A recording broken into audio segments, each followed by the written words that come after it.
ট্যাবর হোটেলে রাত থেকে সকাল পর্যন্ত বেশ ভালো কেটেছিল।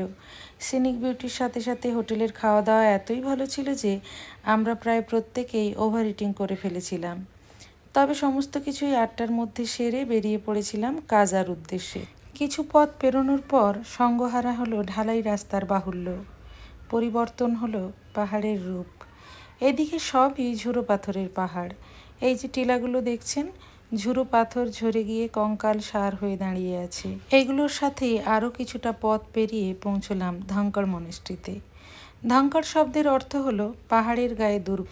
একসময় এটি স্পিতি রাজ্যের রাজধানী এবং দুর্গ মনেস্ট্রি ছিল।